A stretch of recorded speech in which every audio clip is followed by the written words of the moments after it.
Good evening, everyone, and welcome to the Wellington Trust lecture. Those of you who have joined our lectures previously will know that our speaker tonight is the Wellington Trust's very own chairman. Alastair was appointed to the Wellington Trust in 2012 and became chairman in 2020. Alastair joined the Royal Navy in 1970 and served until 1974, finally in the role of lieutenant. His knowledge of the Cod Wars was enhanced by serving on HMS BRERETON, the lead vessel in the 4th Mine Countermeasures Fishery Protection Squadron, based in the Firth of Forth.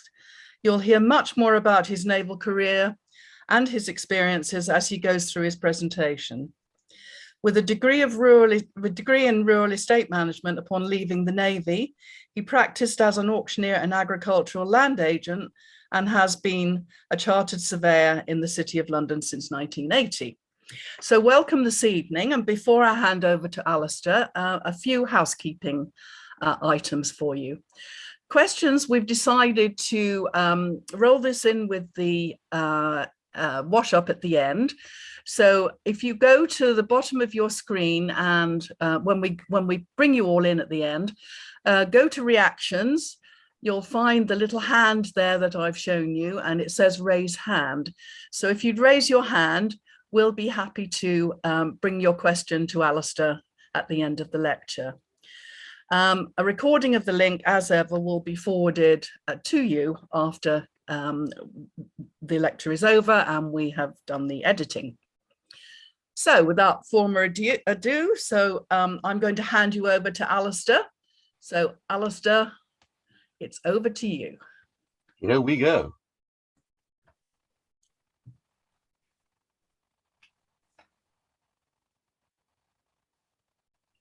Good evening all. Now, Jenny, may I just for safety ask you, can you see what you need to see?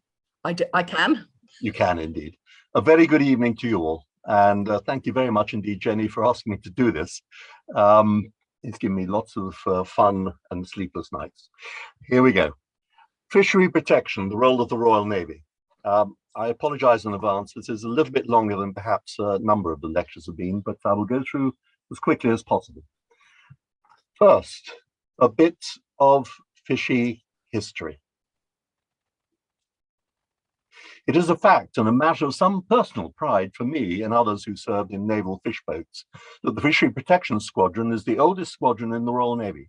It can be traced back as far as 1481 and possibly 100 years earlier. Even before the Royal Navy was created, the herring fishermen of Great Yarmouth, the eastmost town in England, with a community that faces the sea and derives its living entirely from fishing and seaborne trade, fought skirmishes with foreign fishermen in the unregulated and unpoliced territories around the coast of Britain. Woe betide any foreign fisherman caught fishing in England's home waters, and particularly the Dutch and Flemings. Their fate was to be hanged as pirates from the gallows on Cross Sands, a drying sandbank lying some 4 miles off the east coast of Yarmouth. Since then, penalties for illegal fishing have modified somewhat. Hundreds of years ago, fishermen ventured to the distant bountiful waters around Iceland. During the reign of Edward IV in 1461 to 1483, and the Wars of the Roses, fishermen worked the distant waters around Iceland, a fishery region regarded as his fiefdom by King Eric, the King of Denmark, within whose domain Iceland was situated.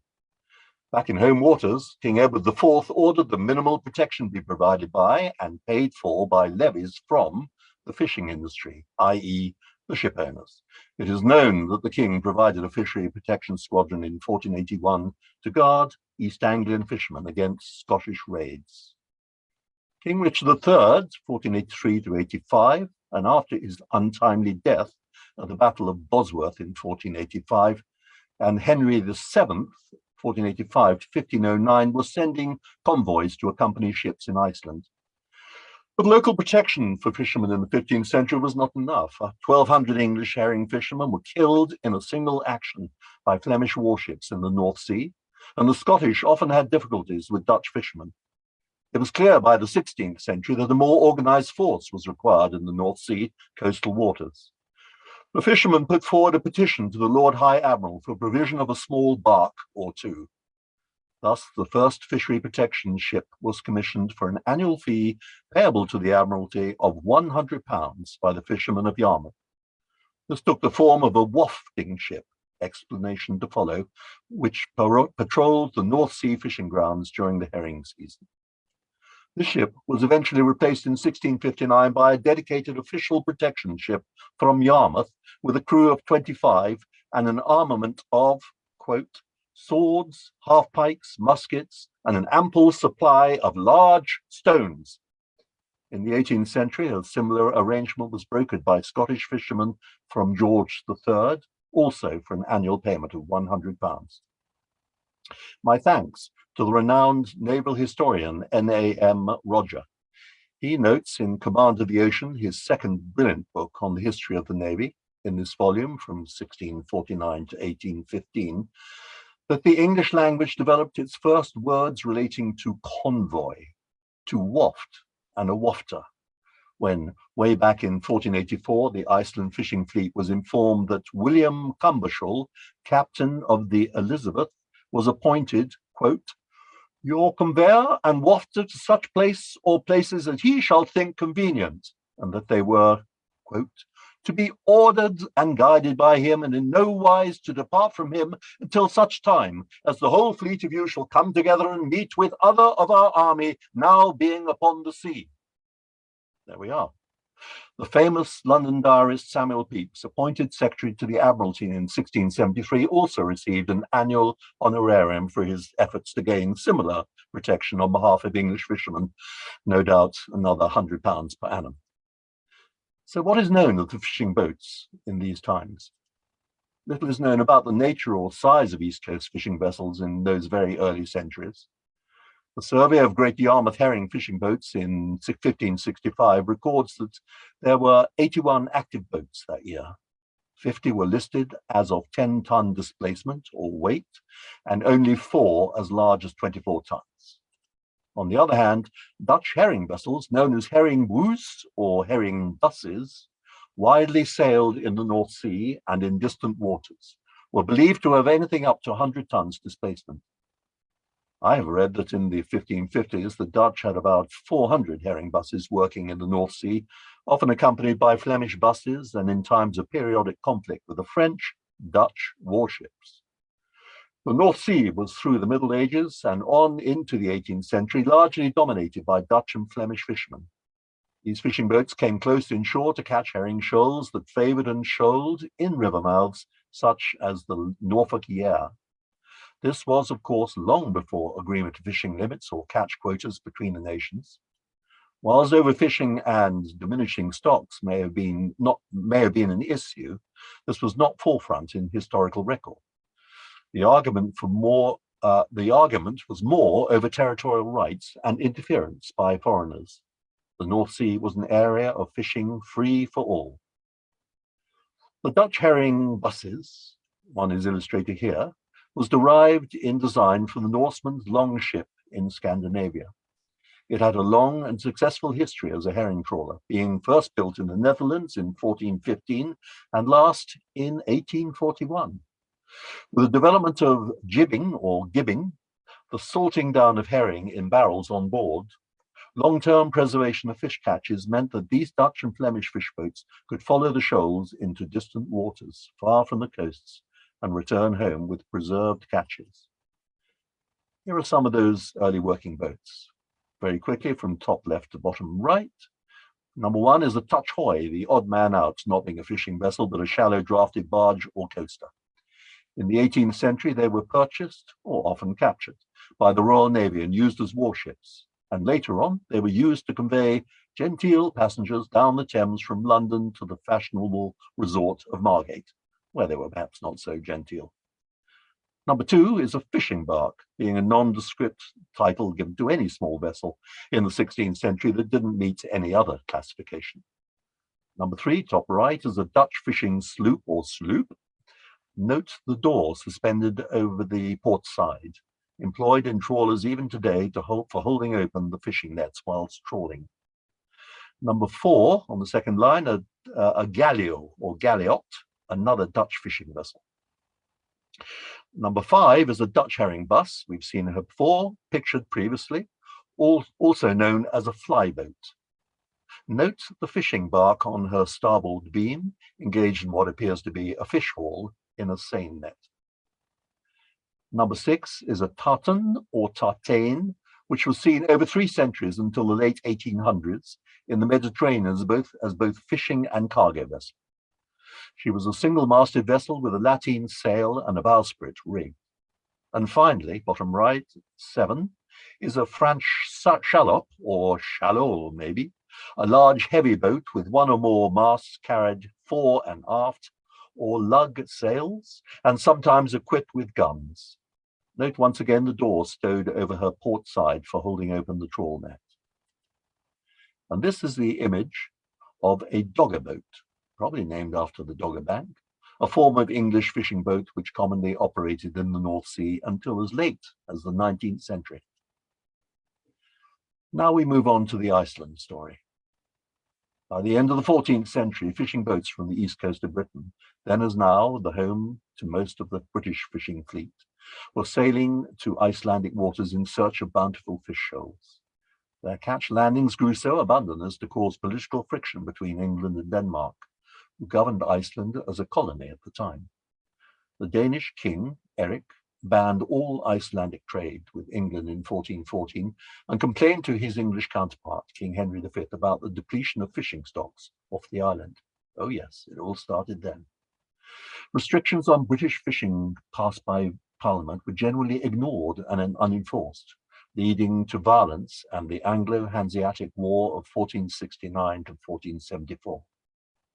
Diplomats resolved these disputes through agreements that allowed British ships to fish Icelandic waters with 7-year licenses, a provision that was struck out of the Treaty of Utrecht when it was presented finally to the Icelandic Parliament for ratification in 1474.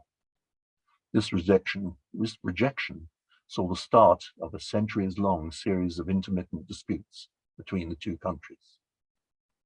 From the early 16th century onwards, British sailors and fishermen were a major presence in the waters of Iceland. With the increases in range of fishing that was enabled by steam power in the late 19th century, boat owners and skippers felt pressured to exploit new grounds. Their large catches in Icelandic waters attracted more regular voyages across the North Atlantic. In 1893, the Danish government, which then governed Iceland and the Faroe Islands, claimed a fishing limit of 50 nautical miles around their shores. British trawlers owners disputed the claim and continued to send their ships to the water near Iceland. The British government did not recognize the Danish claim on the grounds that setting such precedent would lead to similar claims by the nations around the North Sea, which would damage the British fishing industry. In 1896, the United Kingdom made an agreement with Denmark for British vessels to use any Icelandic port for shelter if they stowed their gear and trawl nets. In return, British vessels were not to fish in defined exclusive areas of Iceland. With many trawlers being charged and fined by Danish gunboats for fishing illegally within a 3 nautical mile limit from the coast, which the British government refused to recognize, the British press began to inquire why the Danish action against British interests was allowed to continue without intervention by the Royal Navy. Thus, the British made a show of naval force, gunboat diplomacy, in 1896 and 1897. The Anglo-Danish Territorial Waters Agreement of 1901 set a 3 nautical mile territorial waters limit around each country's coastlines. This applied to Iceland as, at the time, it was still part of Denmark. The agreement was for a term of 50 years from 1901, and we will hear more about this in a moment. The Icelandic fisheries grew in importance for the British fishing industry around the end of the 19th century. The reduction in fishing activity brought about by the hostilities of the First World War effectively ended the dispute for a time. While data are incomplete for the pre-war period, one historian argues that the Icelandic fishing grounds were, quote, very important, unquote, to the British fishing industry as a whole. Data from 1919 to 1938 showed a significant increase in the British total catches in Icelandic waters. The British catches in Iceland were more than twice the combined catches of all other grounds of the British distant waters fleet, including the White Sea, the Barents Sea, and so on. But Icelanders grew increasingly dismayed at the British presence. Iceland became independent from Denmark in July 1944. The three Cod Wars were a series of 20th century confrontations between the UK, with support and aid from West Germany, and Iceland about fishing rights in the North Atlantic.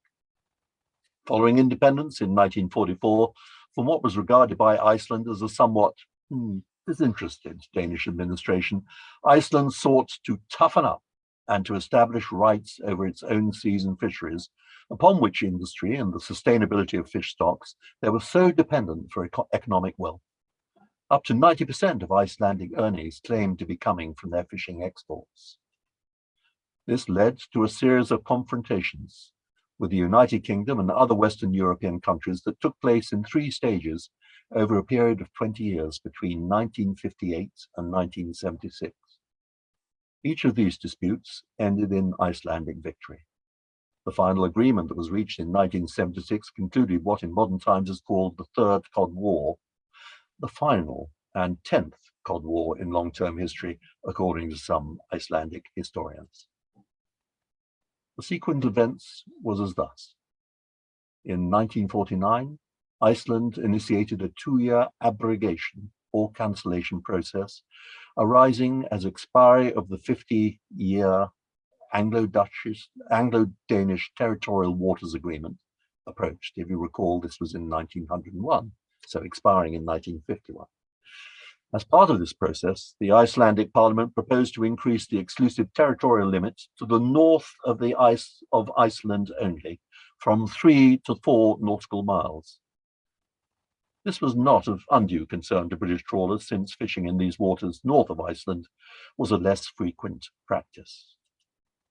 In 1951, at expiry of the 50-year agreement, Iceland postponed imposition of the new 4 nautical mile limit as they awaited an International Court of Justice decision in the Norwegian fisheries case, in which the litigants were Britain and Norway.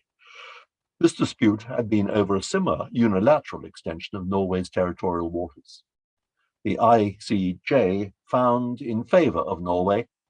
Iceland, adopting the legal precedent, themselves declared its intention to extend its territorial waters from 3 to 4 nautical miles, but now around the entire island rather than the north of the island, with effect from May 1952.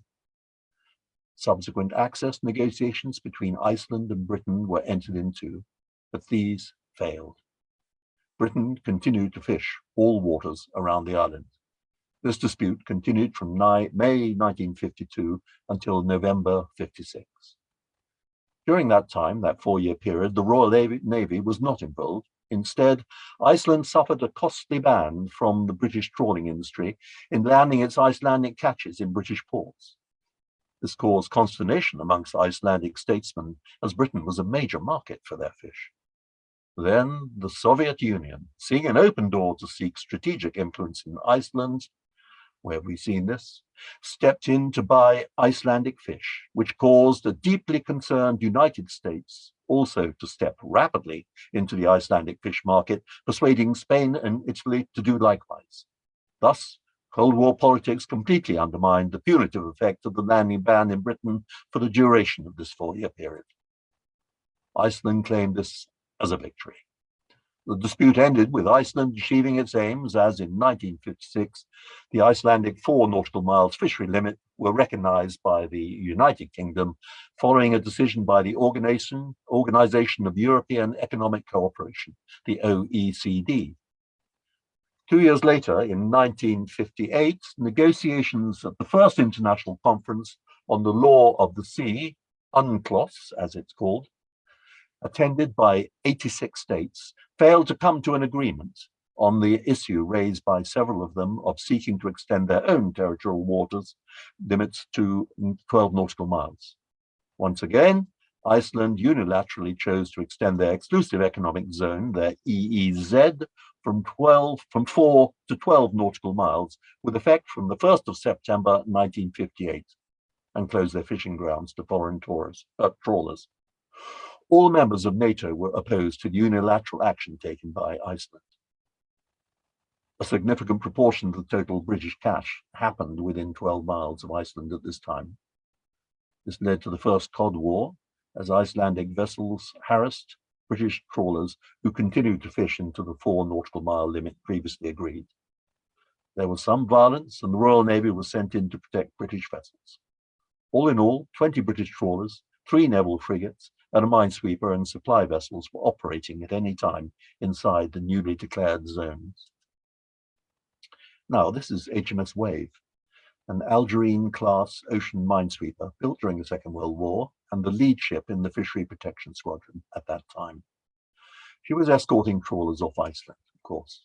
Now, John Horton, OBC, now living in Vancouver, was one of the crew. John is a celebrated naval marine war artist, and a very fine one.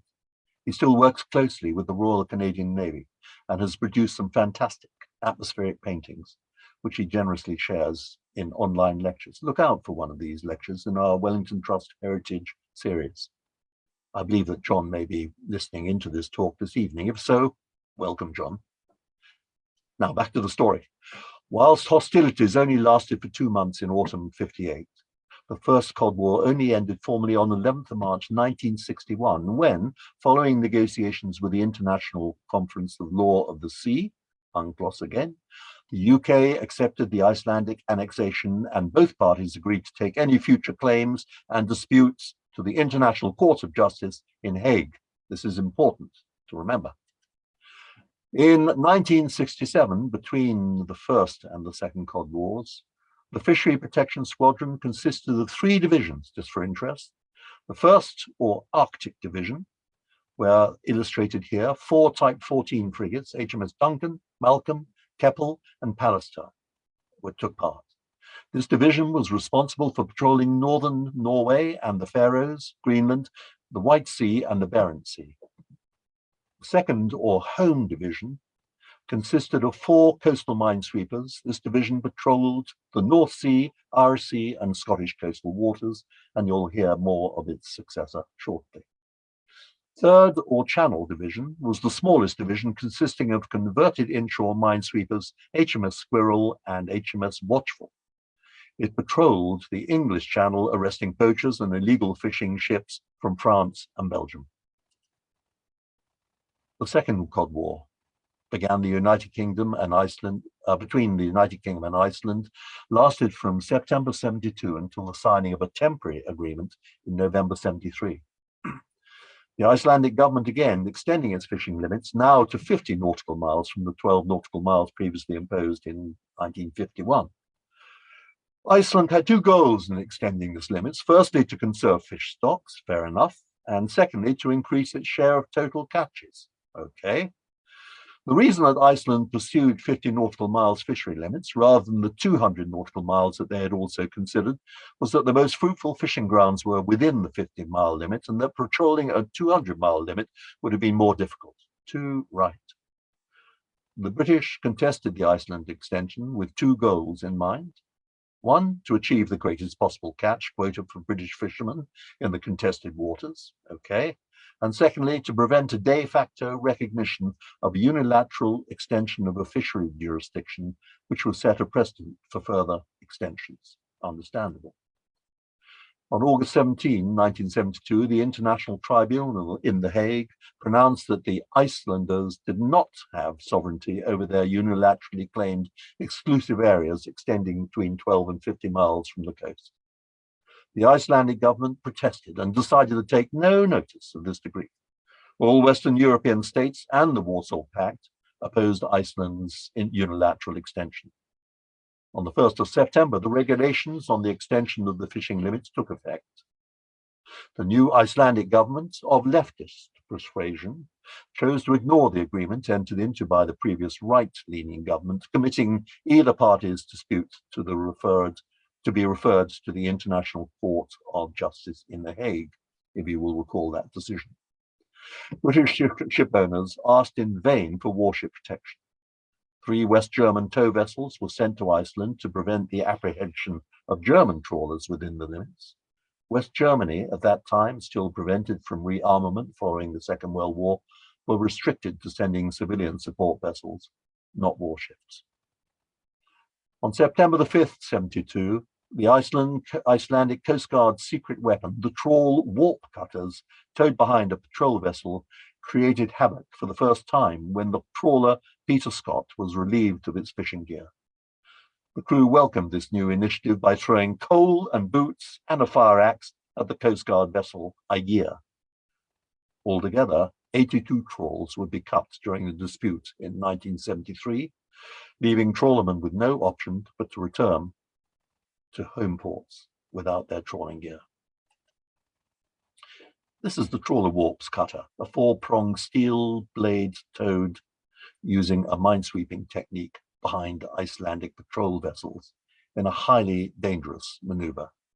This, as I say, was first used in the Second Cod War.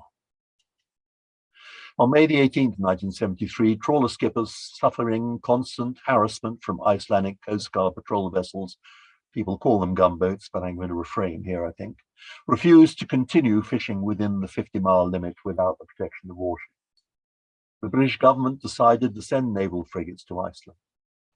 This decision was rather unexpected, as a dialogue between the nations on the matter was in progress.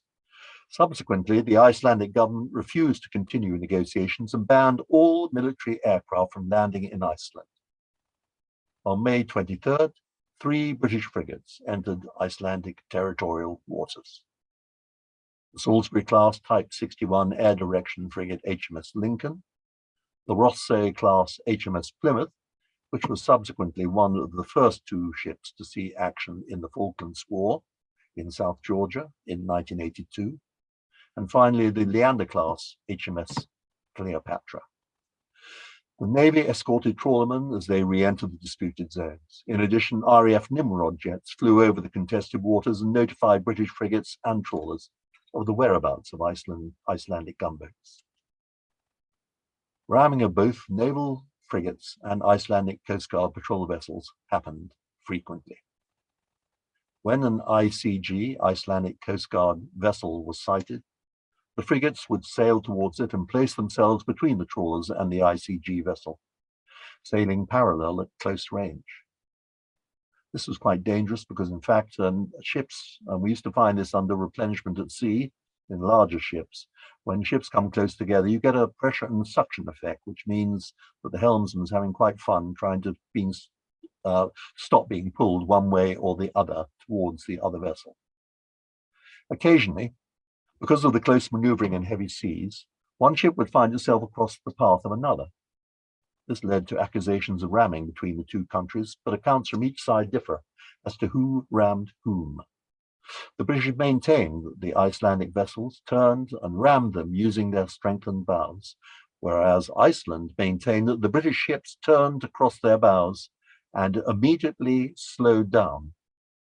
Altogether, 14 rammings were recorded by the Icelandic Coast Guard between October 72 and September 1973. On June 20th, 1973, a British ocean-going salvage tug, Lloydsman, from Hull, and welcome to Michael Acey if you're on, who was in fact managing director of Towing United, not at that time, but later. The company owned the Lloydsman. On June 20th, the Lloydsman attempted to ram the Icelandic Coast Guard vessel Odin, a very big boat, the Lloydsman.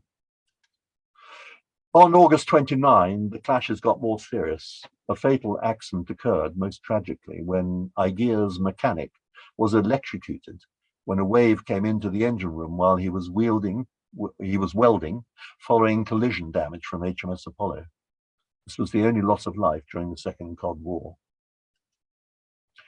On September the 11th, the government of Iceland broke off diplomatic relations between the 2 countries. The warships and salvage tugs continued their activities within the Icelandic sovereign waters. The NATO Directorate mediated in an attempt for the conflicting nations to find a reasonable solution, and the British Prime Minister, Sir Edward Heath, pronounced that it was the will of the British people to solve the dispute.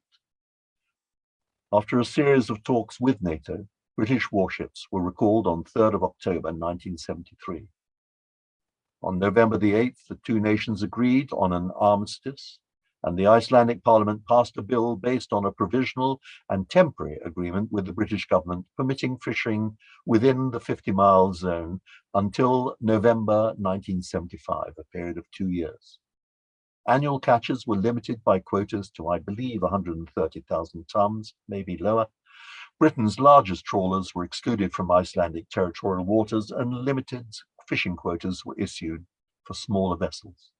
This was the end of the Second Cod War. During the course of this war, the Royal Navy had sent 30 frigates, 1 destroyer, and 11 Royal Fleet auxiliary tankers, supply vessels, plus 5 defence tugs to support the trawlers. This was against 3 large Icelandic patrol vessels, 2 small patrol vessels, converted stern trawlers, 1 armed whaler, and a Fokker F-27 surveillance aircraft. The Third Cod War, November 75 to June 76, occurred after Iceland had declared that the ocean up to 200 nautical miles from its coast fell under Icelandic authority. Once again, the British government did not recognize this unilateral increase in Iceland's EEZ, the exclusive economic zone. The third conflict, which was the most hard-fought of the 3 Cod Wars, once again saw British fishing trawlers having their trawling warps cut by Icelandic coastguard vessels, and there were several instances of ramming by both Icelandic ships and British frigates and tugs. The strategy used by the British was relatively straightforward. They marked out 35-mile-long fishing boxes for use by trawlers, protected by high-speed frigates at the outer edges, and with the slower tugs ready to see off any attempts by the Icelandic Coast Guard vessels to intervene inside the boxes. A serious incident occurred in January 76 when HMS Andromeda, Leander-class frigates, collided with the Icelandic gunboat Thor, which sustained a hole in its hull, while the Andromeda's hull was dented and slightly holed. The British Ministry of Defence said that the collision represented a, quote, deliberate attack, unquote, on the British warship, unquote, quote, without regard for life, unquote, getting my quotes mixed up. The Icelandic Coast Guard, on the other hand, insisted that Andromeda had rammed the Thor by, quote, overtaking the boat and then swiftly changing course, unquote. As you can see from what follows now, which is 3 reports from the ITN at that time, a very famous journalist on the ITN, Norman Reeves. As you can see, making judgments on who did what will always be a highly difficult and very controversial matter.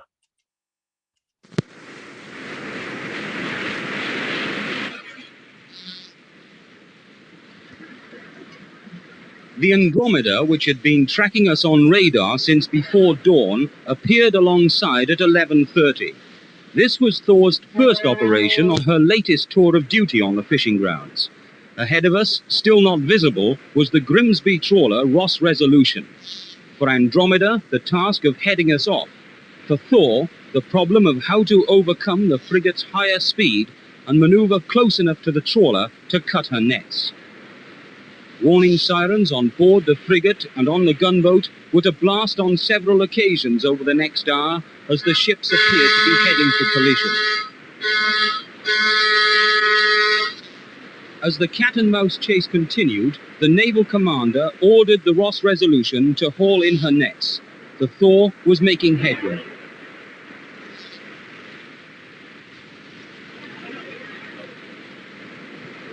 Then, as we neared to the trawler, Andromeda came closest to us yet, as she placed herself between Thor and Ross Resolution.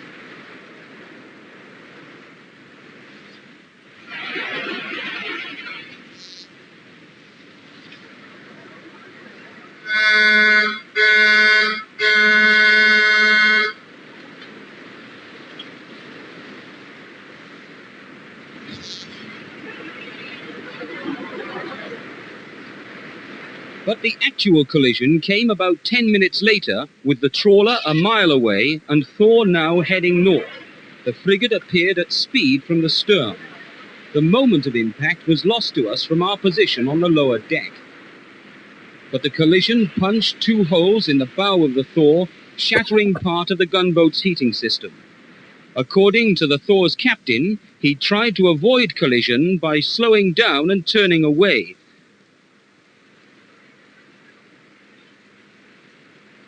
With the Thor at anchor, Iceland's flagship, the Tyr, appeared on the scene to see if we needed assistance, while a Coast Guard plane circled overhead. And with the Tyr came the Navy vessel that had been shadowing her, the frigate Naiad. The dangerous game of confrontation here on Iceland's fishing grounds appears to be getting worse. And with it all comes the danger that collisions between frigates and gunboats could lead to something more serious than damage to ships. Norman Rees, News at 10, on the gunboat Thor.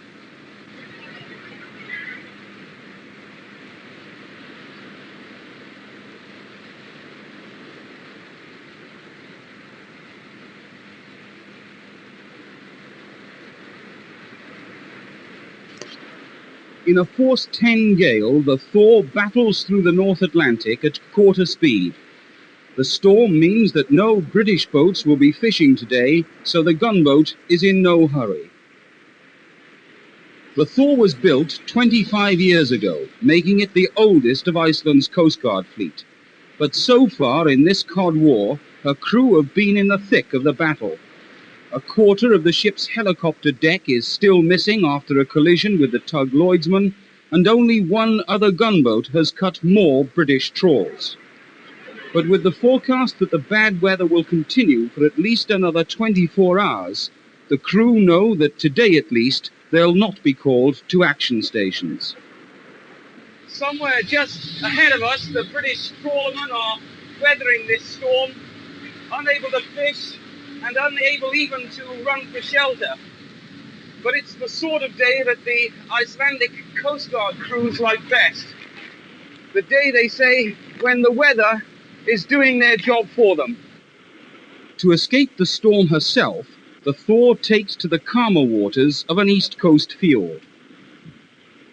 Here the gunboat will be lost on the radar of the waiting British frigates, and the fjord will protect her too from the eyes of the RAF patrol planes. The skipper is Captain Helgi Halvardsson, aged 44. Married with 3 children, he's known as Babyface by the British trawlermen. The gunboat carries a crew of just 23, and in the fjord they can relax, while the British ships, forbidden to enter Iceland's territorial waters, must remain at sea. And at dusk, the Thor leaves the fjord with the news that the weather may be improving. And with the improvement will come a renewal of the battle of nerves between gunboats and Royal Navy. Norman Rees, News at 10, with the Icelandic gunboat Thor. The gunboat crew are now on full alert, and the British trawler fleet lie just a few miles ahead of us. And steaming up alongside us, the British frigate Leander. The Leander is nearly 4 times as large as us and about twice as fast.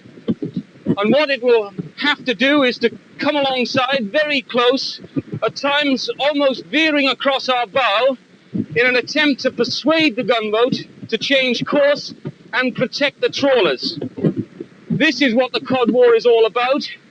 It's an ugly situation, and with determined men at the helms of both ships, potentially very dangerous. The Thor is only just out of port after her collision with the frigate Andromeda, and this encounter with Leander is her first since being repaired. As the British frigate lowers fenders to avoid damage in the event of a contact, the gunboat skipper, Captain Helgi Halvardsson, is predicting trouble. And I'm quite sure he is trying, and in his minds, with Captain of the frigate, he is going to do something. I'm quite sure.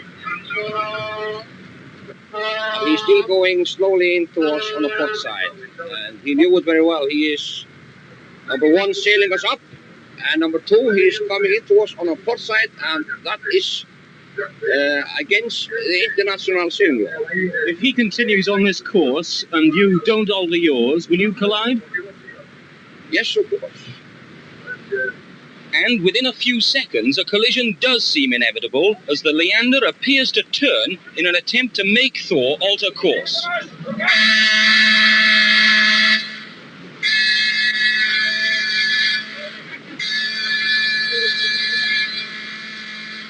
For the next 30 minutes, the gunboat and frigate continue their running battle of nerves, as again and again the Leander's bow threatens to damage the Thor.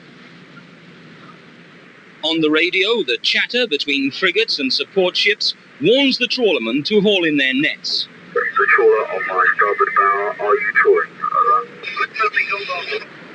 This is caution particularly I'm flashing my red.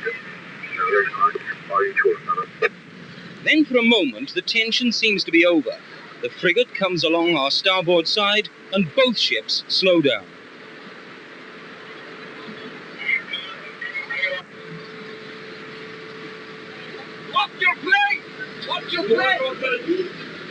Well, it's a very dangerous action what she's doing now to us. Well, we are on a slow speed now on board Iceland, and she is it also, but it seems to me that she is gonna get alongside of us. Maybe the captain wants to come aboard for a tea. That's okay. He's welcome. But only minutes later, with the Thor again under steam, but several miles from the nearest trawler, comes the build-up to the collision. And on the bridge of Thor, there's pandemonium. Everybody watch it out. He's coming. He's ready now. He's coming. Everybody get up. Running.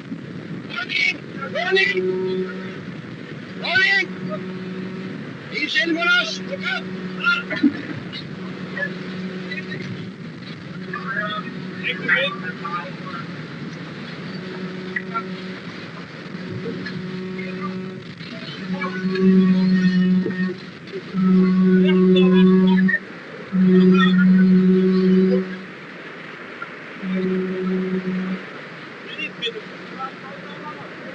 Damage to Thor is mainly confined to an area of the helicopter deck already torn away in collision with the tug Lloydsman. And Leander, showing scraped paintwork, some denting and a small hole, continues to shadow us for several miles. Norman Rees, ITN, with the gunboat Thor.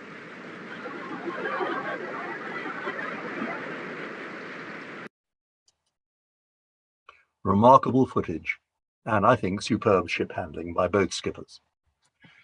It has been reported that there were 55 incidents in the Royal Navy, vessels ramming Icelandic boats during the Third Cod War. This presented a problem for the Royal Navy as the frigates it were using were ill-suited, as we have seen, to close quarters manoeuvring and ramming of Icelandic boats. It is said that 15 frigates suffered severe hull damage from ramming and collisions. By the end of the war, the Navy was strengthening the hulls of frigates before they were sent to Iceland. 22 frigates were deployed during this third conflict. This included the Type 41 frigate HMS Jaguar, in which I served as a midshipman in earlier years, and the Type 61 HMS Lincoln, taken out of mothballs, the reserve fleet, and refitting them as specialist ramming craft with reinforced wooden bows. In addition to the frigates, the Navy deployed a total of 7 Royal Fleet auxiliary tankers and 6 ocean-going salvage tugs to protect its fishing trawlers, with 6 to 9 vessels on station at any one time. Iceland deployed 4 large patrol vessels, Odin, Thor, Tyr, and Aegir, and 2 armed stern trawlers, Baldur and Ver. 5 of their patrol vessels were damaged. The Icelandic government tried to acquire US Asheville-class gunboats. When this was denied by the American government, or rather by Henry Kissinger, they tried to get Soviet Mirka-class frigates. In protecting the rights of trawlermen who had worked these Icelandic waters for centuries to continue fishing within the disputed zones, the Royal Navy was prepared to accept serious damage to its Cold War frigate fleet, costing millions of pounds and compromising its North Atlantic defense commitment for more than a year. HMS Diomede, shown here, had a 40-foot gash torn in her starboard side. HMS Yarmouth had her bow ripped open, and HMS Eastbourne suffered such structural damage from ramming by Icelandic gunboat Baldur that back in Rosyth dockyard, engineers condemned her hull, and she was thereafter reduced to a role of harbour training ship for naval engineer officer cadets and marine engineering artificer apprentices. Icelandic statesmen were infuriated by the entry of the Royal Navy into the conflict and considered an appeal to the UN Security Council to call for Article 5 of the NATO Charter to be implemented. The purpose of Article 5 will be familiar to most of us on this lecture here through press reporting in the Ukraine conflict. This article binds other NATO members to go to the aid of NATO members who are attacked. It is said that the Icelandic Prime Minister demanded that the US send jets to bomb the British frigates. Unthinkable. Icelandic politicians were pressing their governments to leave NATO as it had been of no help to them in this conflict. Furthermore, the presence of the US military in Iceland came close to being ended through Iceland's threat of cancellation of a bilateral defense agreement with the United States. This action would have had grave consequences in the balance of the Cold War with the Soviet Union. Loss of NATO's access to the strategically essential naval air station at Keflavik on the southwest tip of Iceland would have seriously impacted US surveillance of the GIUK gap, the area of sea between Greenland, Iceland, and the UK, a North Atlantic through route that was a critical anti-submarine warfare choke point to impede passage of Soviet submarines during the Cold War. Arising from this serious threat, the British government agreed to have its fishermen stay outside Iceland's 200-mile limit without a specific agreement. This slide shows Iceland's unilateral territorial expansion in the three Cod Wars. Firstly, in 1952, the extension of its limits from 3 to 4 miles, that's the light blue. This was followed in 1958 by a unilateral extension of this limit to 12 nautical miles, the slightly darker blue, resulting from Iceland's claim of overfishing of cod by all nations at a time when 90% of the island's economy was based upon their fishing industry and sales. And then the 1973 settlement of the Second Cod War included that 2-year concession that British and West German trawlers will be allowed to fish within the 50-mile-an-hour limit, blue-grey on this picture, subject to a strict tonnage quota and a severe limit on the number of trawlers permitted within the zone. And when this 2-year concession lapsed in 1975, all hell was once again let loose and the Third Cod War erupted, with Iceland unilaterally extending their exclusive limits to today's present limit of 200 nautical miles. In the NATO and EU brokered agreement in June 76 that ended the third and final Cod War, the United Kingdom accepted Iceland's establishment of a 12 nautical mile territorial total exclusion zone and the 200 nautical mile exclusive economic zone, EEZ, where other nations' fishing fleets could operate with Iceland's permission. The UK therefore abandoned its open seas international fisheries policy and declared a similar 200 nautical mile limit around its own waters in 1976. The agreement brought to an end more than 500 years of unrestricted British fishing in these waters. As a result, British fishing communities lost access to rich fishing grounds, with thousands of jobs lost and closure of many deep water fishing enterprises. The major ports affected being Aberdeen, Hull, Grimsby, Fleetwood, and I'm sure others. Around 100 million was paid out to trawler owners in compensation, but nothing to trawlermen who, being self-employed, would work under separate contracts for each voyage. It was only in 2001 that trawlermen were finally compensated, 25 years later. The historic argument over territorial limits was finally ended when internationally binding standards were set in the 1982 UN Convention on the Law of the Sea. However, the agreement came into effect only 12 years later, in 1994, a year after ratification of the agreement by the final participant nation, Guyana. This created 200 nautical mile exclusive economic zones, EEZs, in which nations claim and exercise sovereign rights and exclusive fishery management authority. The agreement also defines a sovereign territorial sea extending 12 nautical miles from the shore baseline. Beyond this are international waters. For example, any offending fishing vessel found fishing within the territorial sea of 12 nautical miles can be pursued and legitimately boarded within the territorial sea, and even within the contiguous zone, that's the next one out on the illustration, that extends out a further 12 nautical miles without accusations of piracy upon the pursuer. And now this is how the 200-mile zones are configured today in the North Atlantic region. That's the end of the Iceland story. I turn now to coastal fishery protection around mainland Britain in the late 60s and 1970s, when I had my limited involvement. Fishing limits and seasonal controls, fish species by species, were established in 1970 under the Common Fisheries Policy, being part of the EU's controversial Common Agricultural Policy. Policing of fishing vessels, fishery limits enforcement, and where necessary, arrest and prosecution was tasked to the Royal Navy's 4th Mine Countermeasures Squadron, colloquially known as MCM4, the Fishery Protection Squadron.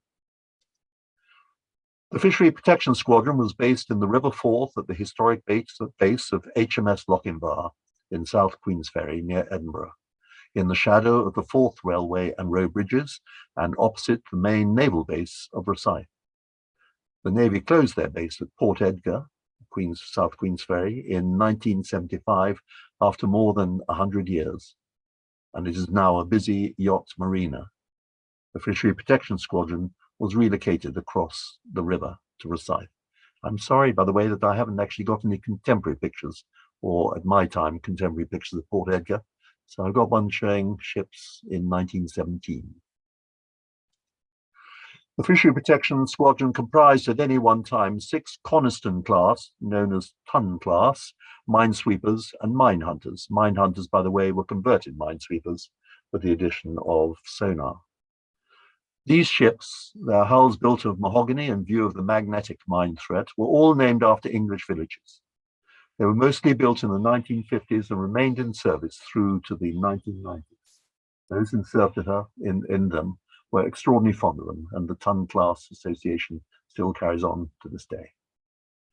Their prime roles were minesweeping and magnetic mine clearance, the mine hunters, being able to access shallower coastal waters, which their larger predecessors, the Algerine-class minesweepers, like HMS Wave, could not.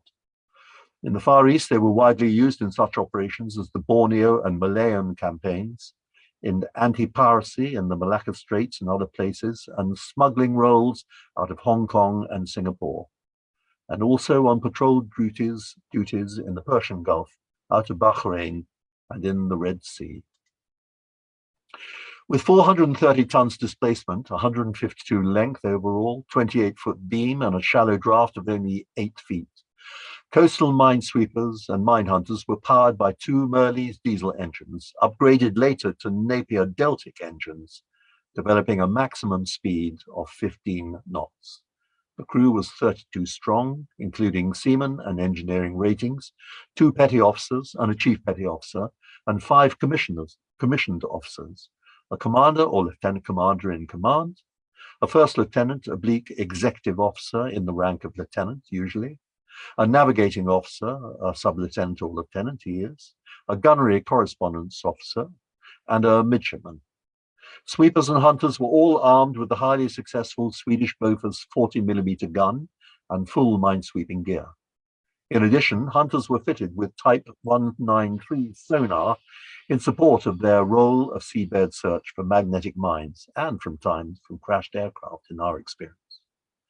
The ship's boat, much used in trawler or cargo shipboarding, was an inflatable Gemini dinghy powered by a 20-horsepower Mercury outboard engine.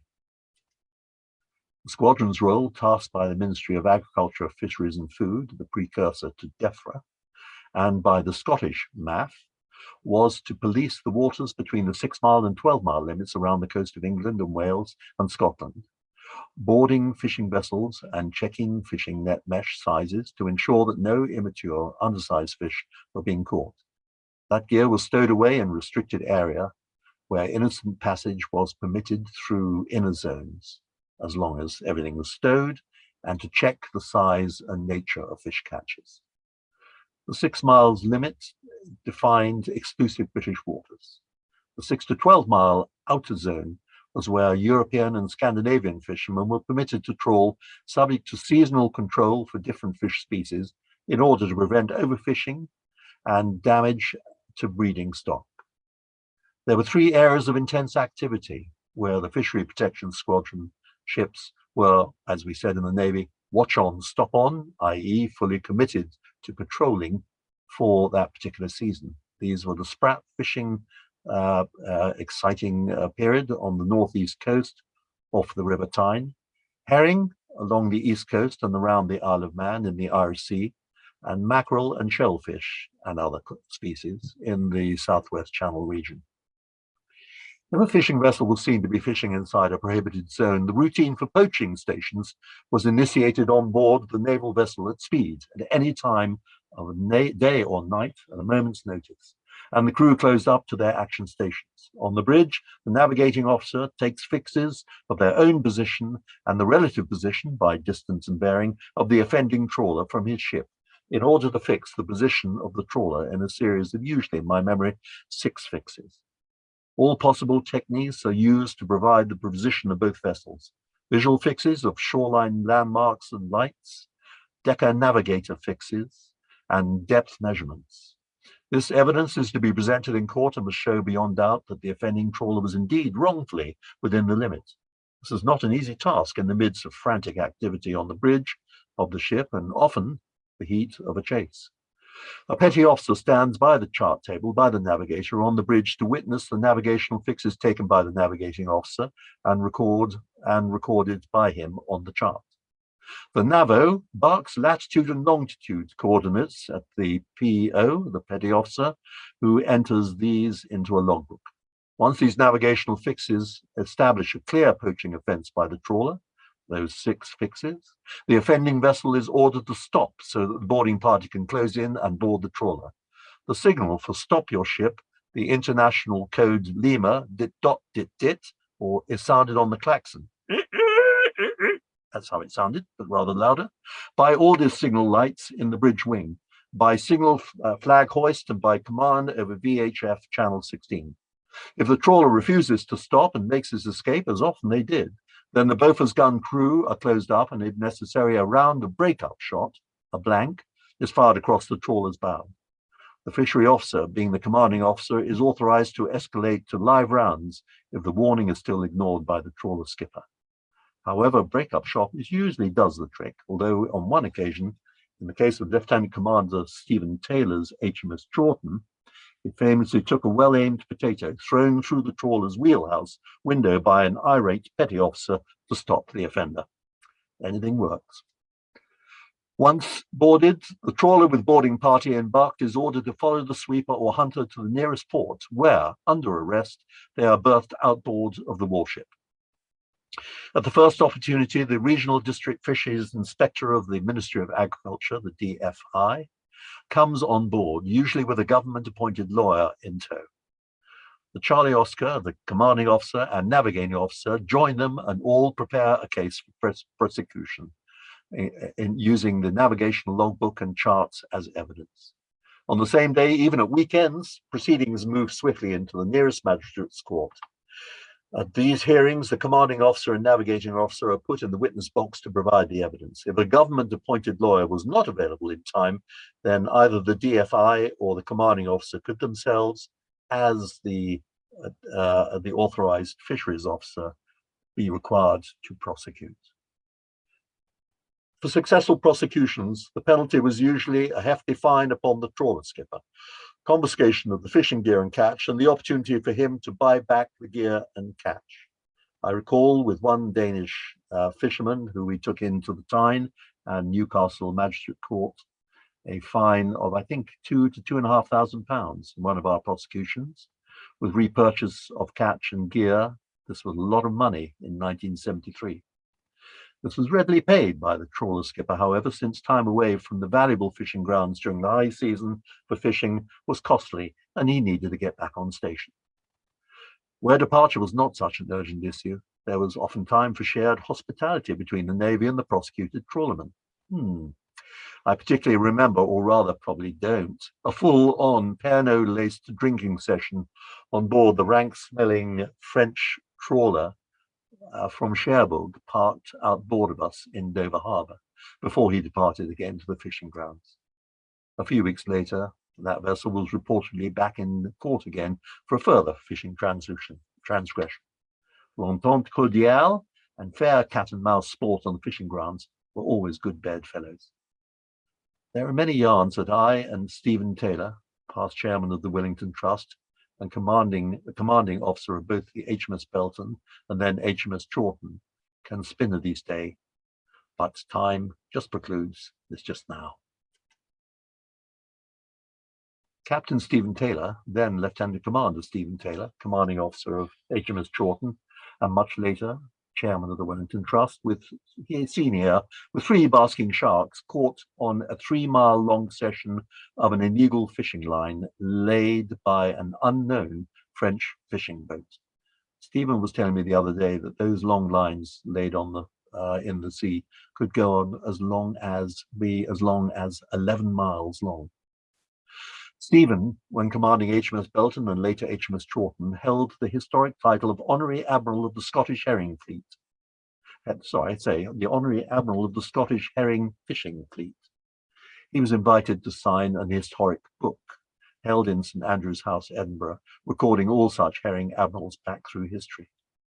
For this honour, he was paid the princely sum of £100 per year whilst in office. Fishery patrols would last for up to 14 weeks away from our base in the Firth of Forth. There was a friendly banter between the 2 Port Edgar-based submarines, the 4th MCM Fishery Protection Squadron and the purely minesweeping 1st MCM Squadron. As we saw it, the 1st Squadron would be day running or away from base for a few days only. They were affectionately known as the Bag Mealy Squadron, we being certain that they would take their packed lunches with them for their day-long jollies over the waves, whilst we, hard-working naval people, toiled on long patrols away from home. 1st Squadron wives were dubbed Bag Mealy wives. Fishery protection wives, we who had them, were known, of course, as fishwives, and so equal honour for all was seen to be observed. These fishery patrols covered 4 regions: the English Channel, the Irish Sea, the whole of Scotland, and the North Sea. We visited many delightful small ports around Britain with regular forays in and out of the Tyne. North Shields Fish Quay, with its intense fish market activity, was a second home to us during the sprats and herring seasons. We got to know the British coastline intimately, geographically and navigationally, and I still recall the many different regional characteristics of our wonderful coastline and its ports with great pleasure today. We live in a wonderful island. As young officers, the freedom of navigation, going where we will, to look at fish boats, etc., the responsibility for 32 lives, and the great ship handling opportunities, and the regular interaction with working trawlermen afloat, was a privilege that was not available to junior officers in larger ships of the fleet. And the opportunity for illicit exchange with trawlermen of freshly caught fish for duty-free whiskey, transferred into anonymous Schweppes bottles from HM Force's only marked Saucony and Speed whiskey bottles, was always an added bonus. Fresh fish has never tasted the same to me. Now we turn briefly to the Navy's present-day role in fishery protection and more.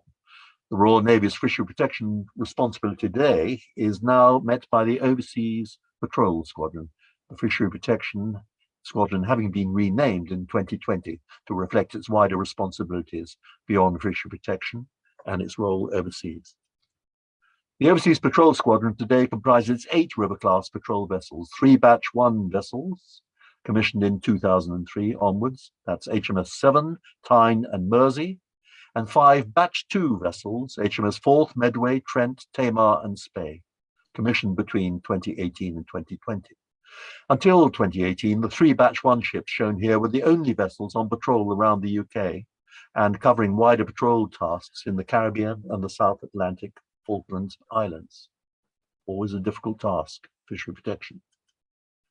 The new improved Batch 2 vessels, of which HMS Forth was the first of the 5 to be commissioned, are state-of-the-art ships designed for fishery protection, as well as counter-piracy, anti-smuggling, border patrol, counter-terrorism, and humanitarian and disaster relief duties, very much taking over from frigates and destroyers in these roles. Designed for a total crew of around 58, but requiring only 34 to go to sea, so they tend to work as with nuclear submarines, a 2-watch system. These vessels can spend up to 320 days a year on operations. The new Batch 2 offshore patrol vessels can move 4 knots faster than their predecessors at 24 knots. They have an increased range of 5,500 nautical miles, what we call endurance in shipping terms, have a 30mm automatic cannon as their main armament instead of a 20mm gun, 2 miniguns, 4 machine guns, and are equipped with 2 Pacific 24 rigid inflatable boats, RIBs. Each ship has an extended flight deck to operate up to a Merlin-sized helicopter and accommodation for up to 50 embarked Royal Marines for boarding and supporting operations ashore if required. This is the entire range of Batch 2 river-class patrol boats.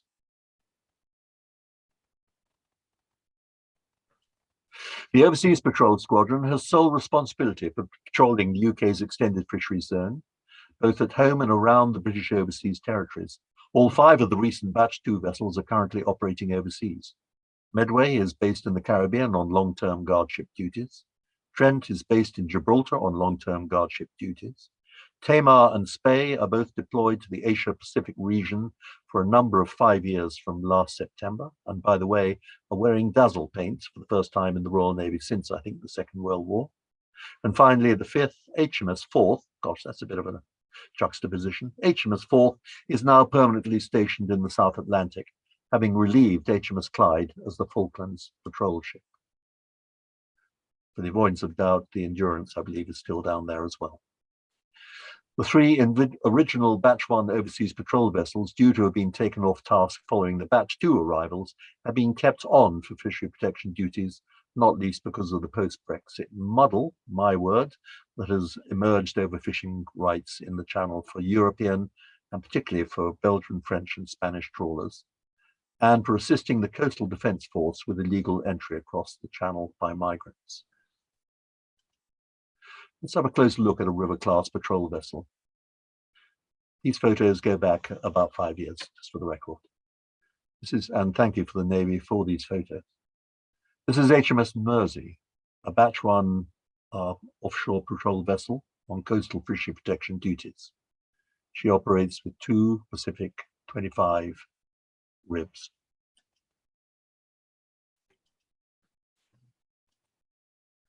Briefing the commanding officer on the bridge.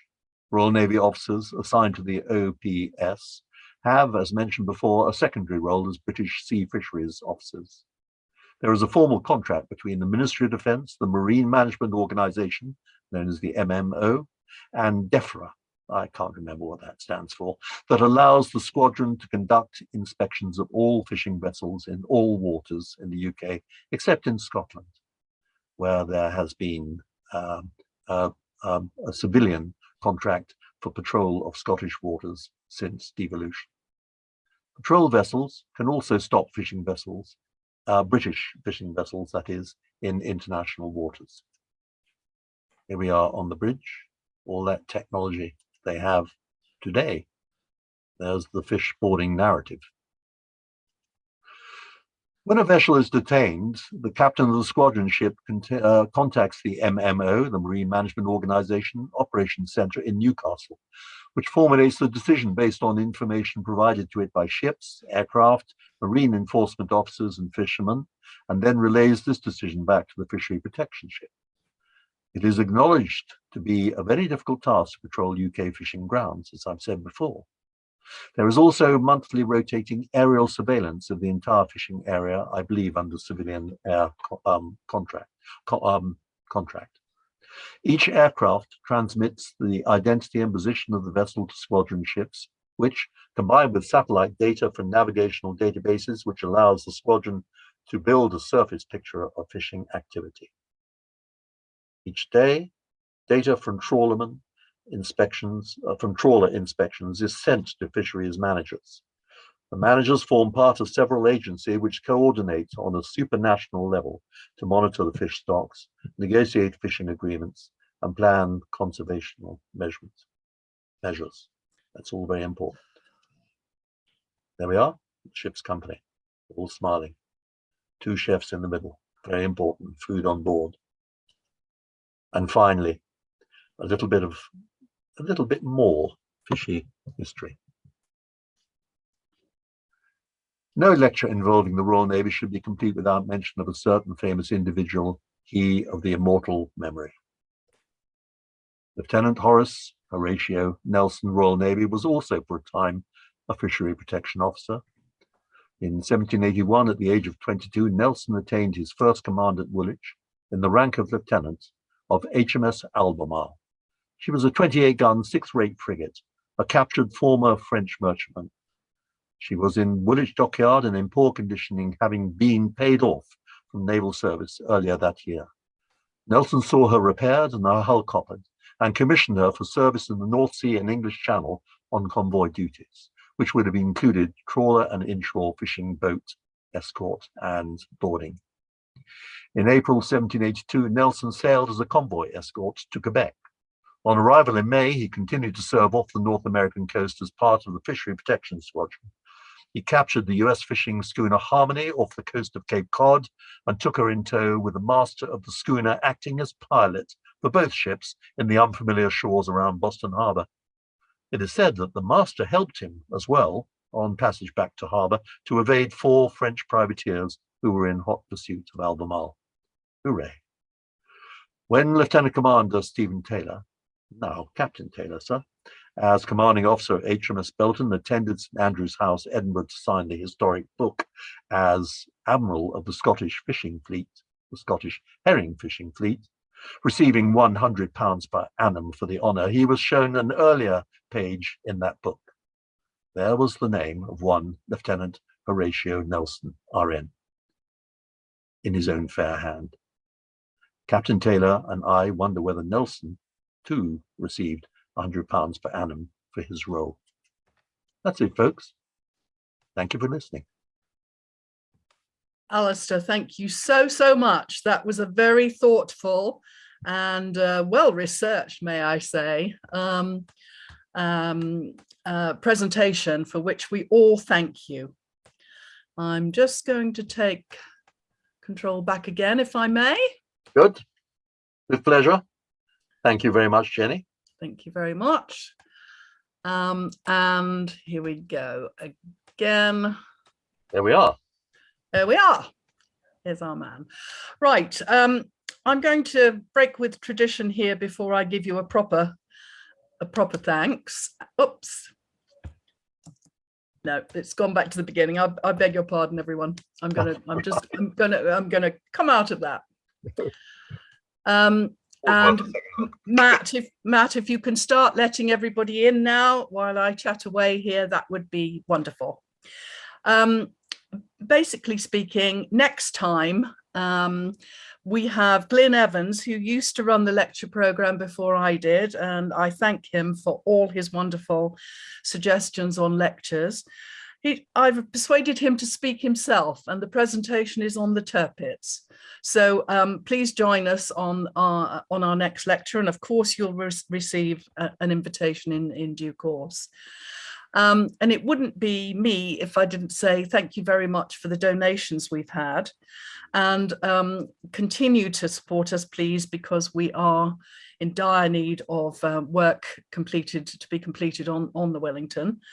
And for those of you who are friends or HCM members, we open to the public on the 17th of April for 6 months, on Sundays and Mondays only. And if you go to our website, you can book free of charge. So no charge for HCM members or friends.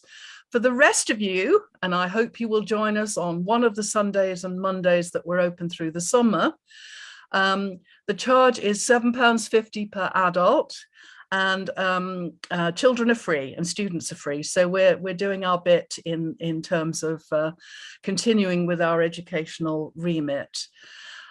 So what we're going to do now is, as our folks join us, and I can see a few coming up on the screen as Matt lets you in, we're going to ask you to ask your questions of Alastair after that wonderful presentation. I know there are going to be a lot because of the interest that we've had in advance of this lecture. I think it's because it's within living memory, and certainly a lot of folks have sent questions and comments into Alastair that he's incorporated into his presentation. Mm-hmm. So I know there will be a great deal of interest here. So switch on your videos, switch on your microphones, and raise your hand, and I will come to you with your question. So I can see Christopher Samuel, you have a question for Alastair. Go ahead. Alastair, it isn't really a question so much as to contribute. I was the navigating officer before Stephen Taylor got anywhere near HMS Belton. I was there for a year and a half. We captured Poles, Frenchmen, and particularly the Frenchmen, who, as you say, were quite happy to get caught again. Oh yeah, they loved it. It was sport. We also captured a Russian. And I found that during the time as navigating officer, one of the problems was putting the case together in different constituencies. And in Scotland, you had to have two people to witness every single action. And the Scottish arrest of a trawler over a bank holiday weekend is a story in itself. And I would love to, at some stage, have a chat with you about that. I think, Christopher, we need to book a very long session. Well, I'm afraid we do, and it's I don't want to take up other people's side. Although I was in HMS Duncan on a Cod War time, and I was the navigating officer of HMS Arethusa when again we rowed off a gunboat in that particular period. Fantastic. It was one of the best jobs in the whole of the Navy, I found. And thank you very much. And I'm amazed at your research, and I really enjoyed your talk. Thank you very much. Thank you so much, Christopher, and it's good to see you back on. I must say that I was talking about the pandemonium that was going on during an arrest and the pursuit. It was made doubly difficult in your case in Belton because it was an open bridge, of course. Yes. So trying to deal with that as well must have been a real difficulty. It was bloody cold, and getting the fix on the chart, which was probably drenched. And yeah. on one occasion, we were surfing, and I say surfing advisedly, down the Minch, and we found a Frenchman inside the territorial waters. Yep. We couldn't launch anything to go across, so I had to try and arrest him with my French. We arrested him and we made for Oban. Yeah. And the next thing was to get him an interpreter. It turned out the interpreter was the French mademoiselle at the local school. And when she came on board, the captain, Commander O'Brien, took one look at her and decided she was much too pretty for me to be the liaison officer. That's a great story. We have hundreds of stories such, Christopher, don't we? But I think there are a few questions going around. So thank you for your contribution. Jenny. Thank you very much, Christopher. I'm just going to read something from Roger Herfling before I pick up some of the other questions. He says, in the First World War, the RN became concerned about the protection it had to provide for the fishing fleets. The then Board of Agriculture and Fishery showed, however, that the consumption of fish equated to half that of meat, 50% of which was being imported by 1913, assuaging RN concerns. Was the nutritional value of fish a direct factor for the RN's subsequent protection duties? I think I'll take that as a rhetorical question. I would say probably the answer is no. I think that the fact that, and it was remarkable because I wasn't aware of this until I did the research, that boats were out there fishing back in the 15th century, possibly earlier, You know, it was a habit, it was a custom, it was an industry, it was terribly important. That was why actually things were being preserved. I'm fascinated by that, Roger. I'm going to develop that with you sometime off screen, because I think that might have been a bit of propaganda from HM government during the First World War. Absolutely. Lee Washburn, can you switch on your camera, please? There you. Where are you? You've gone. Is it on? Yep. No, it's not at the not moment. on yet. Well, But you don't need to look at me if you can hear me. We I can hear you loud and clear. It just sounds Alastair, Alastair, I'm from across the pond. This might seem like a silly question, but how do you divide the fishing rights up in the English Channel between France and England? It's done these days, and it was done even then by virtue, because the channel is only 21 miles wide at places, was done by virtue of the limits. So if you let's take the 70s situation and the 60s situation. If you're somewhere off Dover and you can see the White Cliffs of Dover from Calais, you can't see Calais quite so well from the White Cliffs of Dover, but there is 21. So if you've got basically your fishing limit of 12 miles, you're out to halfway across the channel. And where actually they're matching 12 miles, if it is the case, it'll be reduced to something rather less. So if you looked at that picture that I put up of the 200-mile limits, you'll see that actually it doesn't go out to 200 miles. It will come back into whatever is the interface between the two. It's like two soap sud bubbles coming together. I don't know if that answers it, Lee. Thank you very much. Thank you very much. Graham Meredith. Hello, I was in the Duncan in her first commission in the Fishery Protection Squadron. I was the Captain Secretary of the Fish Squadron. And I must congratulate you, Alastair, on the comprehensive review you've done and how well you summarised all the history and the negotiations that went on at that time, in which I was involved quite a bit in talking with the Foreign Office. But I just thought I would pass on a funny that happened with the 3rd Division, whom you didn't mention much, the Squirrel. Inshore boys, yes. And they, one of them, I think it was the Squirrel, arrested a Frenchman off the Sussex coast. This would have been in late 1960. And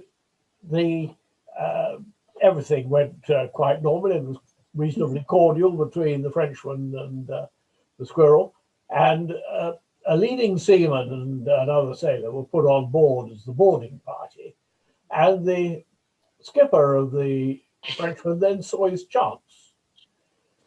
He hightailed it straight off towards Calais or Boulogne, chased by the Squirrel, which steadily lost ground the whole way.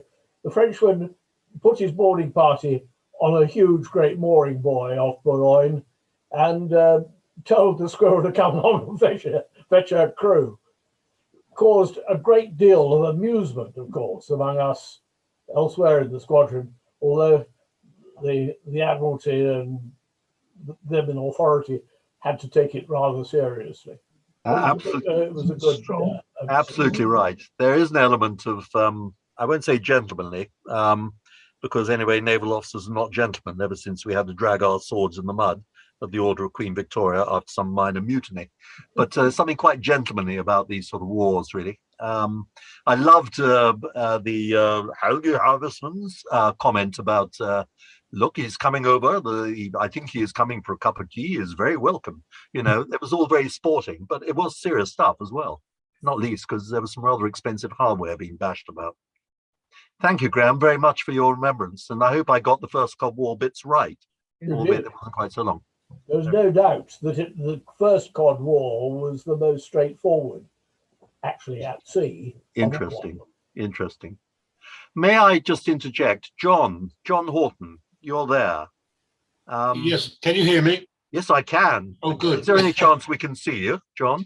I think we're having a problem. No, I think somebody has to let us in because we don't have any camera, any video at the bottom of our screen.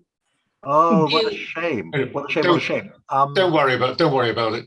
Okay, but anyway, it's good of you to come on, and indeed HMS Wave. I did clean up the picture to actually make sure it was quite legible. It was an old picture, but I've got to say again, your lecture, which I attended, which you did 3 weeks ago now, I think, on the Royal Canadian Navy ships. Your works are fantastic, and we really do. I said so in the lecture. Look forward to having you back, and Jenny here and Fiona, who's on as well, our manager, will be in touch with you, I think, about getting some sort of idea of what you can talk to us about. That's really fantastic. There it is. Thank you very much, Alastair. Thank you for your kind words, you gentlemen. Well, deservedly. If I may, just a couple of comments perhaps about our time on Wave. One of the things I remember, because it's a hell of a long time ago now, one of the things I do remember is the Russian involvement when they were sweeping the seas in the same way that we used to sweep the mines. I mean, they just systematically swept the sea. And I always remember they had a factory ship with them, and it was totally covered in barrels. Wooden barrels, obviously, which they were putting the fish into, and the captain was a woman that was as big around as she was tall, and she strutted out onto the bridge wing and folded her arms and glared down on us. You probably couldn't tell the difference between her and the barrels then. No, absolutely. But now, gentlemen. And the ship was absolutely covered in radio aerials, just masses of incredible. Can I just sort of can I tailgate on that story? One serious and one not quite so serious. The first one was during our time in the Irish Sea on one occasion. We came down through St. George's Channel, which you may remember from your days back in childhood, was the channel of the narrowest point between Northern Ireland and Scotland, I presume.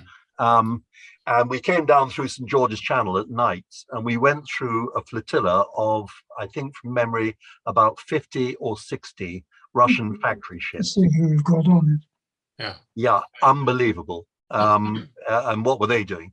The other story was actually during the Sprat season, we were off Newcastle. We're about 12 miles out, and there was a US Navy visit due into the Tyne in Newcastle. And we came across a trawler, a Russian trawler, hove to, with the usual fluffy aerials over the side, etc. So we thought, well, that's good. He's listening to the acoustic signature of these ships. Let's have a bit of fun. So we spent the rest of the forenoon, about 3 hours, having got our sweep wires out, going with the clappers on, if you remember, to make the noise against acoustic mines. We were about a cable, about 200 yards off, just doing perpetual circles for the rest of the morning for 3 hours. That completely beggared him up, I think, which is good. Thank you very much. John, I was coming to you, and I will be in touch about your lecture with us, which I hope you will agree to. I'm going to ask Angela Jacob, but it isn't Angela that I can see on my screen. What do you have for Alastair? On mute at the moment, Johnny. There we are. There we are, that's better. Yes, no, I just, fascinating talk. Well done, Alastair, really good. Thanks, Johnny, very much. We arrived halfway through, having driven up from Pembrokeshire. Well done. To stay with my sister. But a slightly sad note, I just thought a lot of people would know David Howard, who passed away, helped to write his obituary, which is in the Daily Telegraph last Saturday. And I can send the link to you, Alastair, so anybody who's interested. He, of course, inherited the title Lord Howard of Effingham as the direct descendant of the Effingham who defeated the Spanish and the Spanish Armada. But more particularly, he was had his own ton class Wasperton out in the Hong Kong minesweeper flotilla. And I had an email from Nick Tobin, who famously was captain of the now I've forgotten the name of the A-class frigate that was sunk in the San Carlos waters. Antelope. Antelope, thank you, well done. In the Falklands. And he recalled great times with David Howard, as he then was David Effingham. So I'd be very happy to send a copy of the obituary, which Peter Hall wrote from my embryo attempts. Just as a side note as well, Johnny, we ought to let Pete Gracie know at the City Naval Club, because I think David was a one-time member of the CNC, wasn't he? Good point. Yes, Sure. thank you. Okay. Yeah. Okay. Yeah. The other point is that the Naval Review has got some very interesting articles by Nick about his experiences in HMS Antelope, which I commend to everybody. Oh, right. Yeah. Interesting.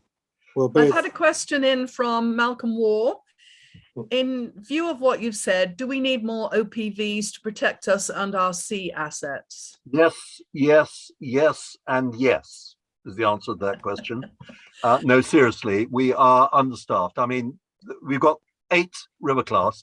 They're fantastic boats, as we see, ships, actually I should call them. They're fish boats. Chris, you're shaking your head. I'll pick it up in a minute. But those 8 vessels, 5 of the new ones, the batch 2s, are now overseas. So we're left with the ones that were going to be taken off station. I think they might have even gone to the reserve fleet, which are the batch 1. So we only got 3 vessels covering UK waters. That ain't enough. And actually with particularly, I didn't mention them so much, but the Scallop Wars and all that shenanigans last year going on. I know at one stage, one ship was in, I can't remember, this is going back to 2018. One ship was in dock, one ship was in some exhibition over in Denmark, and the other ship was up on Scottish patrol. So nothing was protecting what was going on down in the Channel. So the answer is, I think, is yes, actually, Malcolm. Can I just quickly add? I've just been listening to the Atlantic Council debate on future defence and security. And I think the worm is beginning to turn, actually, despite what Christopher might think, and that we do need more constabulary ships. I know Babcock's are looking at that quite seriously. So let's hope over the next few years we do get a few more of these rather smaller vessels, which can make a real disproportionate contribution to our overall defence and security. I think that's a very important point you made there, Malcolm, and I'm very grateful for you doing so. I think it's almost worth a kind of extra correspondence. We ought to get Lester May on that one, I think, with the Telegraph. Okay, thank you so much for that point. Can I just, sorry to interrupt, Jenny, can I just say hello to my good friend Ted Van Brunswick. You are a noble man, sir. You're a very, very noble man for coming on at what now is, I think, must be about 4:30 in the morning, 4 o'clock in the morning. That is correct, Alastair. Yes, lovely presentation. So thank you very much. That's really kind, and happy anniversary, by the way, Ted. If I can just interrupt, say Ted is has been the Federal Master of New South Wales down in Sydney. Yeah, well, I've just been re-elected again to stand another year as Federal Master for the company Master Mariners Australia. I'll be seeing you later on this year, I hope, down that end. Indeed. Yep. So yes, I might just leave you because I said if I want to catch up any more sleep, I'll probably have to get it in now. You're a top man to come on. Thanks so much, Ted. All of you, and your message has gone right the way out to Australia. You should be proud of that. That's great. Thank you. And best to Sandra as well. Okay. Thank you. Bye. Wonderful. Goodbye. Doug Holden says, I get the impression the latest 3 Cod Wars conflict was between the UK and Iceland. What were the other North European Scandinavian nations' fishing vessels doing during this period? There was mention of Germany very early on. That's a very good point. What I've read is that it was largely West Germany, in those days, West Germany, were the other ones involved. I don't know. I haven't researched that much on that, I've got to say. But that's a very good point. But I'm sure that there was mention of the Warsaw Pact countries being unhappy about the extension of the zone by Iceland. So I would guess probably they were involved in that as well. What their own protection measures were, I don't know, but that would be an interesting sub-research. Thanks for that question. Okay, I think I have no more hands up, but I can't believe Stephen Taylor, you're not going to say something. So go ahead. Thank you, Jenny. Am I off mute now? Yes. Yeah, you're off mute. You're doing well, loud and clear. Strength 5. Yeah, you mentioned the Russians once or twice, and it was fascinating with the Russian crew. The master, if you arrested him and he was fined a sum of money and he had to pay back his catch and gear, he had to pay the fine back to the Russian government. He was immediately demoted from being the master of the fishing boat to being an able seaman, and he had to pay the money back to the government before he could get himself promoted back to master again. I must say, it used to really wangle with one when you came across some of these guys and seeing the different way they were treated by their country. It was also relevant because before that was back in 1970s. Yeah, it was interesting as well, Stephen, because you were saying, because we talked about this a few days ago, you were saying that actually it attracted the attention of the Russian embassy down in London as well. And when it came to the court, which went on for, I think, for 2 days, you said? 3 days, and 3 about days. 20 of them came up from the court in London. Yeah. While Stephen was standing up, being absolutely rubbished by the defense prosecution, I can't remember, I had the Russian people from the Russian embassy behind me in the courtroom, and we sat there for 2 days or something, and in the end, one of them leaned forward to me and said, "Mrs. Taylor, we don't understand why your husband is being so attacked." And I said, "Well, you know, we have a saying in this country," we were in Scotland at the time, in Aberdeen, "we have a saying in this country that not even justice be done, it must be seen to be done, however bloody long it takes." And he wrote it all down, however bloody long it takes. So there you are. Thank you for that. Great. Thank you. Christopher's come back with a question. John's put his hand up as well, Jenny, I know. just to note that. Yeah. I know. Yeah. Go on. Christopher, go ahead. I was going to elaborate on my Scottish activity. We were the admiral of the fleet up there in the Scottish thing, got the £100, went into downtown Lerwick for a weekend, Easter weekend, there on the Friday. We went out to the party, and the midshipman fell in love and had to walk 5 miles there and 5 miles back. The next morning it was absolutely bloody awful weather, and so we sailed. And as we sailed, we heard the Scottish boat saying the grey boat was out. Then we found the Russian just off Sombra Head. We went to board him. The first lieutenant went in the Gemini with a Lanchester gun. Because the bulwarks were too low, he had to hand that up to the Russian crew. They got on board the Russian crew, who then tried to ask him to be bribed not to be taken in. We took them in. The Russian embassy sent somebody up.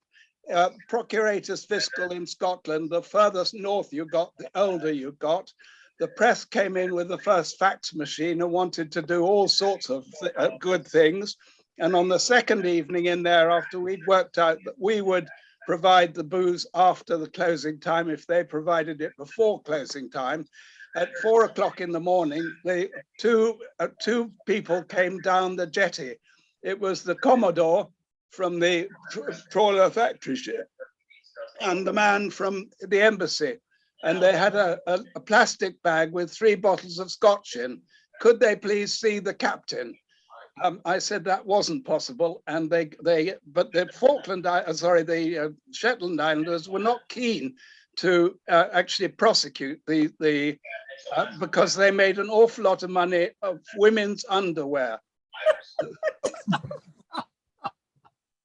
These stories, they're unbelievable, aren't they? They're wonderful. Thank you for that, Christopher. John, you wanted to say something else before I go to Holly. Bruce Holland's holding his hand up, Jenny, in case you didn't know that. Yeah.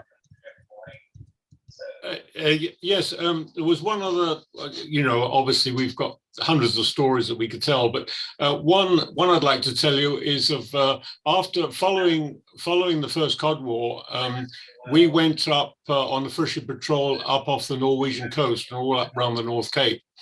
And while we were up there, we got a signal to tell us that a Norwegian sealer had gone into the ice to get seals and had become trapped, and one of the crew had been crushed in the ice and was in grave need of medical attention. He was too far in for us to be able to do very much, and it was decided that an international rescue would take place, and that the nearest helicopter, remember this is back in the 50s when ships didn't carry helicopters, the nearest helicopter was in Scotland, and there happened to be a US destroyer there, and they strapped a helicopter onto her after deck, and she steamed as fast as she could for Norway. We embarked a whole mass of fuel in barrels, which we took to the edge of the ice, unloaded on the ice, and the helicopter came out, took off, was able to take off from the destroyer, and he flew onto the ice, fueled up, and then he flew some more fuel further in on the ice so he would have a fueling stage. So it was a real sort of a hoppity hop thing to get this fellow out. But it was and there were several other countries involved as well. I can't remember the full story now, but incredible story. It was real It was a real international rescue, and fishery protection played a major role in it. Yeah. You touched on one thing there, if I may, and that's the law of the sea, which is you go to the aid of whoever it is, irrespective. Absolutely. I remember one time when we were on patrol, fishery patrol, down off Brixham, that sort of part of the corner of the well, and the Coast Guards did a recall. We were just going ashore at the time in Torquay, and so we were back in the ship with half crew. We went to sail. I plugged into the Coast Guard. We're in touch with them. There had been 2 red flares spotted somewhere down south, just off Salcombe somewhere. We went down there. Anyway, it turned out it was a yacht that was in distress. It got towed back in by a fishing boat into Brixham. We were still hunting while this yacht was being towed back in. I remember there were 32 vessels and Culdrow's air crew all involved in that one exercise. I mean, it was unbelievable. Alastair, I think it's worth also adding the role that fishery protection played in rescue of fishermen. It didn't matter which country they were fishing for. I always said we were the floating hospital and floating engineering shop out there. I mean, almost on a daily basis, we would have to go and administer first aid to a fisherman who lost a leg, lost an arm, lost his life. This was something that I think is largely overlooked, is the fact that the aid that fishery protection gave to so many fishermen. Yeah, we were there. Nobody else was. That's right. Jenny. Yes, Holly, you've been waiting very patiently. Hi, Holly. It's a pleasure and a privilege to wait patiently. Miss Jenny, welcome back from Barbados. Thank you. Alastair, I am so proud of you for doing this magnificent presentation, and I have been enjoying listening to all of your wonderful stories that you all have to share. And I do embrace the Faroe Islands, Iceland, UK, France, the southern tip of Argentina. Yeah. And I want to ask you, Alastair, the Cod Wars. We know that the vessels got damaged. Yes. What about the human life, the crew? Did anyone get hurt or on this? I'm very glad to say very few. There was that sad story of the engineer who was goffered. That's what the Navy would call it. A wave came in through a hole in the side of the ship, and he was welding with electric welding equipment, and he was electrocuted. I think that was the only loss of life. The old salts here may have more stories. I know certainly there were two people wounded in these wars. I can't remember in which. One when in fact the warps had been cut. The wire rebounded and hit someone on the deck, and that guy actually I think he may have actually succumbed from his wounds, whatever. And there was And also a another- German trawlerman who was hit as well. And But I think another there was a very low loss of life, thank God. And another question, thank God. Another question, when they have to arrest the people who are in the wrong jurisdiction, how do you know what is the boundary? You're out in the sea. How do you? You actually draw it in those days. I know, Stephen, you were talking about some of these boundaries were actually printed on Admiralty charts, but on the close quarters work, because you were working with very large scale plans, charts as well. You had to draw as a navigator. You had to develop your own limits, which actually is another story I haven't got time to tell now. But that's how you knew where you were. So the charts we worked in, if we were going on patrol and we were heading down the line, let's say down the northeast coast of Britain, you know, we'd be going along by the 12-mile limit if it's the Sprats, because that was the fishing limit. A lot of Scandinavian boats used to transgress across there. We caught one once, actually, by doing a very naughty thing, I can say, years later, because it's outside the statute of limitations. And we slowed down to 2 knots, headed into wind, and put up 2 fishing lights. And that actually caught him. Very naughty. And anyway, that limit we would have drawn on the chart, literally. And it had to be right. Thank you, Alastair. Stephen? Happy Easter, everybody. There was a very special chart that was drawn up with all these details of which nation was allowed into what areas around the coast during which time of the year, dates, and for what fish they were allowed to catch. And it was produced by the Hydrographic Office. I just wonder whether they've still got a copy of that today. It might be quite interesting to see if anybody knows. We have to ask Stanford if they're still going, the chart people. No. Yes, Johnny. Yeah, just a very quick point. That is that with global warming and the melting of the Arctic waters, the Arctic Ocean, the fish apparently are now moving much further north to the temperatures they're used to.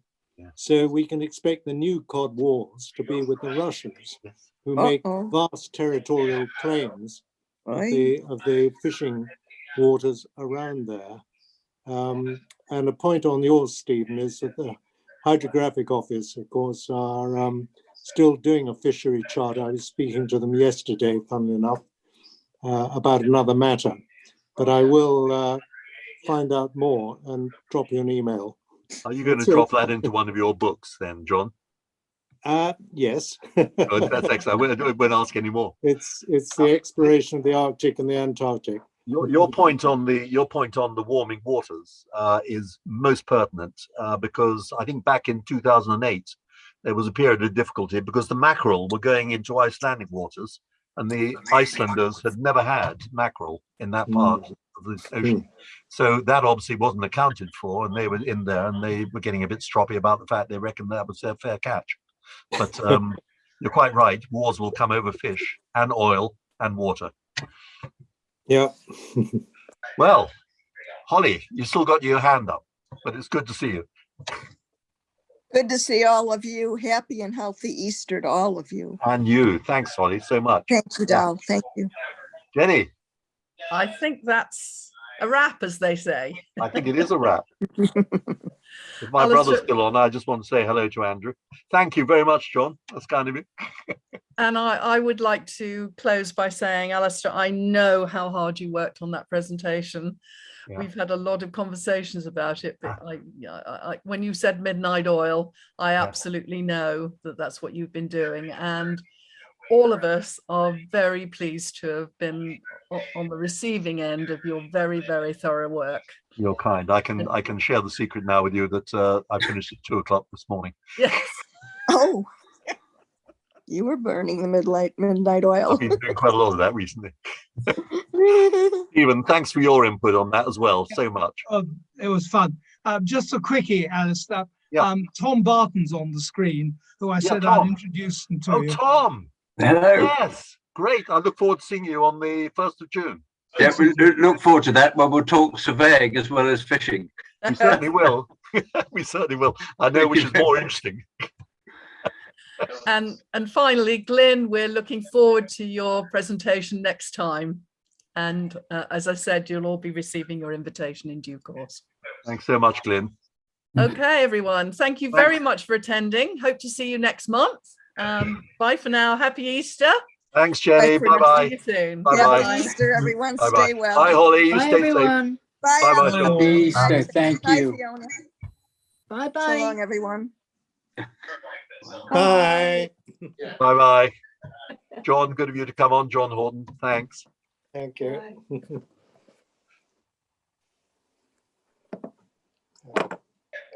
And David, didn't speak to you down in South Africa. Oh, that's right. We don't know what the weather is. If you want to, yep, there we are. David, very quickly, you've got your hand up. It's not polite to speak after everybody's sort of said the farewells, but we've been rather basking in the 40th anniversary of the Falklands. Yeah.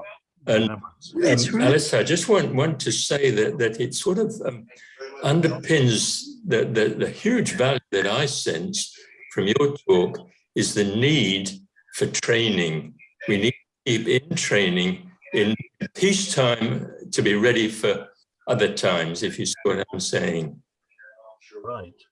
Absolutely right. And I think Malcolm War's point is very much allied to that comment of yours as well. It was too, yeah. Yeah. I think it's very, very serious. How long did this take to develop? How long did the First World War take to build up? About a month, you know? Chap was shot, a month later, all of Europe was at war. Not saying that that's where we're going, but I'm saying you have to be ready for these things. There it is. Thanks for your comment, David. Thanks. There we are. We're still in farewell mode. Jenny, would you mind staying on?